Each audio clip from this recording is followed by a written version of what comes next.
Assalamualaikum warahmatullahi wabarakatuh. Bertemu lagi dengan saya Rio Andre Kristiawan. Di video ini saya menjelaskan tentang literasi teknologi dan juga komunikasi untuk materi yaitu Big Data. Di materi kali ini saya akan membahas tentang apa itu Big Data, lalu dalam kehidupan sehari-hari penggunaan Big Data itu bisa dipergunakan buat apa. Yang pertama, di sini menurut Leney dan juga Doug di tahun 2001 dalam bukunya yaitu 3D Data Management menyebutkan bahwa Big Data is high volume, velocity, and variety information asset dan demand cost effective dan seterusnya. Yang saya terjemahkan secara bebas bahwa di sini sebutkan bahwa Big Data adalah aset informasi yang memiliki elemen salah satunya bervolume tinggi, memiliki kecepatan akses yang tinggi, dan juga beragam yang menuntut bentuk pemrosesan informasi inovatif yang hemat biaya untuk meningkatkan wawasan dan juga pengambilan suatu keputusan. Dalam definisi lain, saya simpulkan bahwa Big Data adalah istilah umum untuk segala kumpulan himpunan data. Jadi himpunan data itu misalnya seperti diri kita ada himpunan datanya nomor induk kependudukan, lalu nomor handphone, tempat tanggal lahir dan seterusnya dalam jumlah yang sangat besar ya kan dan kompleks sehingga menjadikannya sulit untuk ditangani ataupun diproses jika hanya menggunakan manajemen basis data biasa ataupun hanya menggunakan aplikasi pemrosesan data tradisional. Jadi di sini membutuhkan suatu teknologi yang sangat tinggi untuk bisa menghasilkan ataupun mengolah suatu big data. Nah, dalam bukunya tersebut juga, Lene Dogs di tahun 2001 mengatakan bahwa ada 3 elemen penting yang mencakup itu bisa disebut sebagai sebuah big data. Yaitu tadi yang pertama adalah volume. Ya, volume di sini adalah bahwa big data harus memiliki jumlah data yang sangat besar, gitu. Nah, ibaratnya seperti kita sendiri yang memiliki data secara pribadi itu yang sangat banyak. Dari mulai kita lahir sampai dengan saat ini pasti memiliki data mulai tanggal lahir, lalu alamat, lalu pendidikan sekolah dasarnya sampai dengan saat ini. Nah, biasanya selain itu juga dalam suatu organisasi itu mengumpulkan data dari berbagai sumber yang termasuk adalah transaksi bisnis, transaksi komunikasi, kalau misalnya organisasi komunikasi, lalu transaksi ataupun penggunaan daripada Internet of Things, ataupun peralatan-peralatan industri, ataupun video, media sosial, dan banyak lagi yang mana data tersebut memiliki jumlah data yang besar. Lalu yang selanjutnya yang kedua ada yang disebut dengan velocity sebagai 3 elemen penting daripada big data. Di sini sebutkan bahwa big data harus memiliki waktu pemrosesan yang sangat cepat. Jadi dengan jumlah data yang sangat banyak, tadi bahwa di sini big data harus bisa diakses ataupun diproses dengan waktu yang sangat cepat. Makanya dibutuhkan suatu teknologi yang sangat tinggi supaya big data tersebut menjadi sebuah informasi yang menjadi sebuah keputusan dalam organisasi. Nah, di sini akan terutamanya akan sangat berperan yaitu adalah penggunaan dari teknologi informasi komunikasi, Internet of Things, ya kan, lalu smartphone, fingerprint ataupun teknologi yang lainnya yang memang itu bisa digunakan untuk mengumpulkan data sampai dengan mengakses data yang jumlahnya sangat besar. Lalu yang ketiga elemen daripada big data yaitu adalah varietas. Ini adalah big data, datanya sangat banyak dan juga variatif. Dan juga biasanya datanya tidak terstruktur. Contoh misalnya pada saat kita merekam data KTP dengan adanya KTP elektronik, dari situ bisa digunakan untuk berbagai pemanfaatan, misalnya untuk membuat SIM, untuk juga nantinya membuat data informasi kita dalam suatu web dan sebagainya. Bahkan misalnya sekarang itu yang sedang ramai yaitu bisa digunakan untuk media belanja, e-commerce, dan yang lainnya. Dari satu rekam data tersebut yang memang memiliki varietas, ya, dari mulai nomor induk KTP, tempat tanggal lahir, alamat, dan seterusnya. Di sini bahwa data hadir dalam semua jenis format. Nah, tadi salah satunya adalah KTP.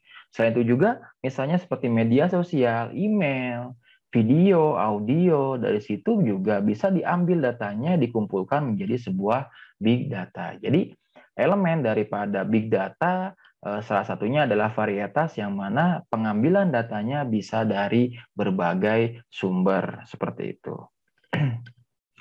Lalu yang selanjutnya, semakin berkembangnya zaman, dari teori awal menurut Lene 2001, ya kan, ternyata ditambahkan lagi ada 2 tambahan elemen penting dalam suatu big data, ya, yaitu adalah variabilitas dan juga kebenaran ataupun nilai kebenaran dari data tersebut. Ini saling berkaitan.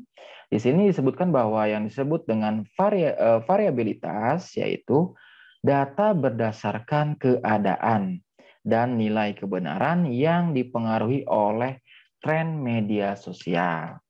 Dan bagaimana pengelola beban puncak data harian, musiman, dan juga dipicu oleh suatu peristiwa. Seperti contohnya data yang biasanya kalau data tradisionalnya yaitu misalnya suatu swalayan ataupun suatu market, ya kan, yang menjual suatu barang itu pasti memiliki banyak sekali pelanggan. Dari sana ada data transaksi daripada penjualannya sehingga bisa diketahui di minggu pertama awal bulan misalnya itu kebanyakan transaksi ataupun barang yang dibeli oleh konsumen itu apa. Ya, lalu minggu kedua dan seterusnya sehingga nantinya ketika data tersebut, ya kan, diolah menjadi sebuah informasi dengan variabilitas tadi misalnya per mingguan, per harian, bahkan sampai dengan sekarang itu bisa diakses dengan per jam, bisa mengetahui untuk nantinya menjadi sebuah informasi dalam menunjang sebuah keputusan. Lalu yang selanjutnya adalah tambahan elemen penting dalam big data yaitu nilai kebenaran dari data tersebut. Nah, di sini yang disebut dengan veracity ataupun nilai kebenaran mengacu pada kualitas data yang diambil.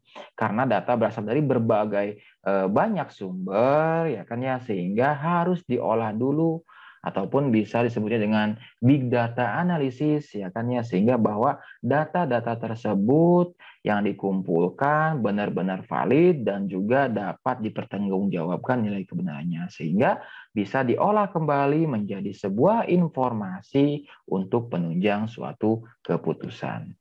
Itu 2 elemen penting daripada big data, tambahan dari 3 yang sebelumnya sudah dipaparkan oleh Lene dan juga Dow di tahun 2001. Nah, lalu yang selanjutnya saya akan bahas tentang manfaat daripada big data bagi perusahaan. Ini contoh kecil daripada manfaat big data, ya. Secara umum di sini disebutkan bahwa big data bagi perusahaan digunakan untuk proses analisis ataupun analisis data, analisis big data, dan menentukan suatu tindakan untuk menentukan suatu tindakan keputusan ke depannya. Sehingga data yang tadi ya yang diambil dari banyak ataupun berbagai sumber, ya kan ya, dengan kriteria dari tadi 5 elemen daripada big data tersebut dikumpulkan, dianalisis sehingga nantinya menjadi suatu informasi yang menjadi manfaat bagi perusahaan untuk menentukan suatu keputusan. Lalu manfaat juga lain daripada big data yaitu adalah setelah data diproses dapat mengurangi cost, biaya perusahaan, efisiensi waktu kerja, pengembangan produk, serta optimalisasi produk menjadi lebih baik dan maksimal. baik itu adalah manfaat big data bagi suatu perusahaan.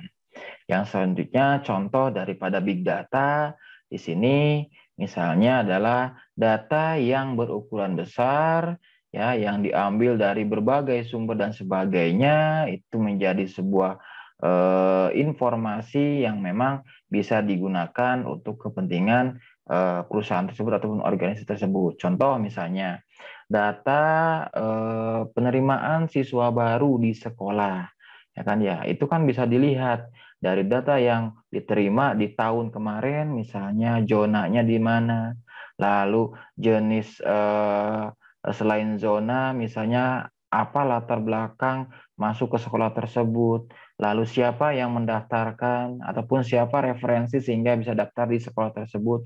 Nah itu bisa diolah kalau misalnya diolah nantinya untuk menjadi sebuah informasi sehingga akan menentukan keputusan untuk apa, untuk nantinya sekolah tersebut untuk melakukan media promosinya seperti apa, ya kan ya. Media promosinya zonanya apakah mau dikembangkan lagi dan sebagainya. Itu contoh penggunaan big data dalam kehidupan sehari-hari ataupun contoh tadi seperti yang ada di sekolah tentang penerimaan siswa baru. Lalu berikut ini juga ada contoh big data ya tentang sebaran virus corona yang memang data tersebut diambil dari semua negara sehingga dapat ditampilkan secara global sehingga untuk bisa memprediksi zona penyebaran daripada virus COVID-19. Lalu selain itu juga negara-negara yang pengguna daripada smartphone itu bisa juga terdeteksi ya kan ya sehingga oh ternyata untuk penggunaan smartphone di tahun 2020 ini yang banyak yang sudah bertransmigrasi menjadi pengguna smartphone itu ternyata yang paling banyak di Tiongkok dan sebagainya dan yang belum itu ternyata adalah Vietnam dan seterusnya. Nah itu sehingga nantinya bagi perusahaan-perusahaan yang mengembangkan untuk smartphone mungkin bisa untuk nantinya menjadi suatu keputusan untuk bagaimana produk-produk smartphone tersebut bisa diterima di negara-negara yang memang masih sedikit penggunanya ataupun bisa mempertahankan yang memang sudah banyak penggunanya seperti itu. Itu contoh daripada big data dari mulai definisi dan juga beberapa contoh yang dapat saya jelaskan. Kita ketemu lagi di video selanjutnya tentang literasi, teknologi, dan juga informasi. Semoga bermanfaat.